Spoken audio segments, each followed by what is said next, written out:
I'm gonna give you guys a quick little walkthrough of the boat. This is a 1996 Sea Pro. We bought her back on Cinco de Mayo, so that was 2 months ago, 3 months ago, something like that. We bought her knowing that she did stall out every once in a while, and I'm gonna go over the issues of that. But I'm pretty sure we got her fixed and running nice and smooth now. So let's do a quick little walkthrough and I'll show you guys the boat. All right, and if you guys want to stay up to date with this video series, make sure you subscribe right now and let's get to it. The previous owner had named the boat and we have not changed the name. We are known as the Crazy Lady. All right, so let's hop up.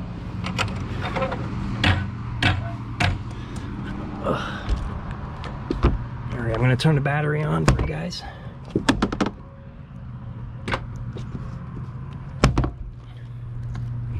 All right, so we're in the boat now. She has 1 or 2 soft spots right around this area.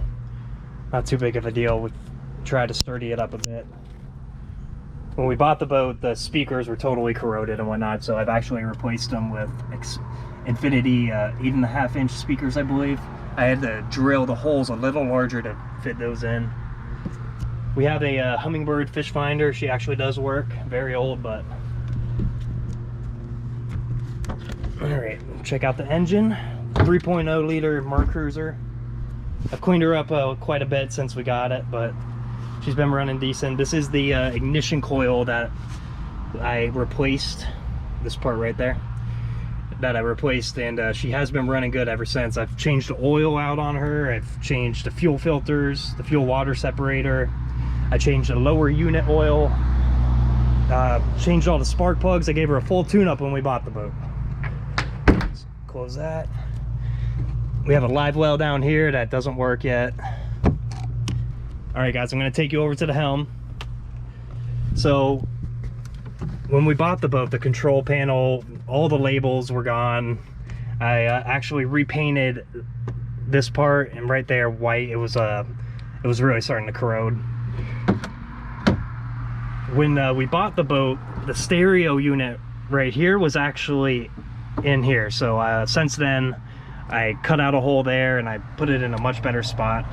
So now we don't have to have this open whenever we're listening to the radio. All the gauges seem to work on her. I added this little bad boy right there for the steering wheel. As you can see, she's a dual console, so we got some storage in there. We keep the life jackets, keep some more ropes and supplies in this one. If you come up to the bow up here, we have a big, large ice chest. Put our fish in there or our drinks. Shut that up. We got another live well over here that doesn't work. One of the first things we learned was to use sunscreen without avobenzone. You see these orange spots over here? I don't know how well you can see them, but those magically appeared within hours of us being on the boat the first time. And it was kind of a mystery for a little bit until I did some research, and it came to the conclusion that sunscreens with the chemical avobenzone in them react to the iron into salt water or something like that, and they cause these orange spots. So ever since we switched sunscreens, we have not got any of these orange spots, and they do come off. It just takes some scrubbing. So I'm going to be doing that today. These speakers will actually light up once I get them all rigged. They have an inside light right there, and they can change to a few different colors, so that'll be cool, but I do not have them wired. It's separate wiring that I need to do. I have them wired to play the music right now, but it's a total separate wire to have them light up. So that'll be my next mission.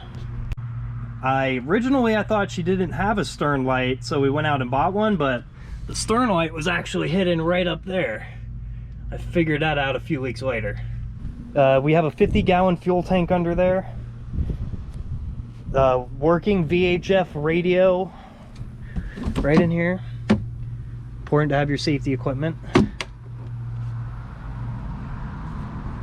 We got bilge pump works. All the important stuff works. Next step is probably going to be to get our live well going. We got a decent amount of fishing rod holders. Got 4 on the engine cover, 2 on each side over here. Originally, it did come with a bimini top, but bimini top cover was in rough shape, so I have that taken off right now. All the lights on her work and everything. I think it was a good little deal for our first boat. Not bad if I don't say so myself. We got the fire extinguisher, all the safety equipment on here. The one thing I do need is flares, but we haven't yet gone offshore on this boat, so.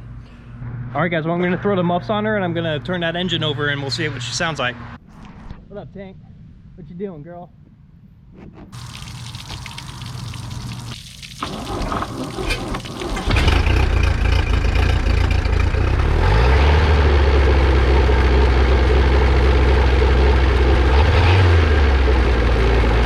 One of the issues with the boat when we bought it was the trim motor.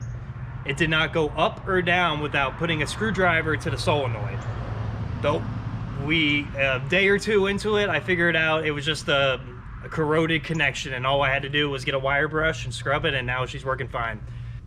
If you guys didn't notice, we don't have any boat cushions on there. The previous owner said he had sold the boat cushion, or not sold them, but he just threw them away because they were in rough shape right before we bought it. So we actually made some homemade boat cushions, and I'm going to be showing you guys how we made those and what they look like on the boat in one of the next episodes.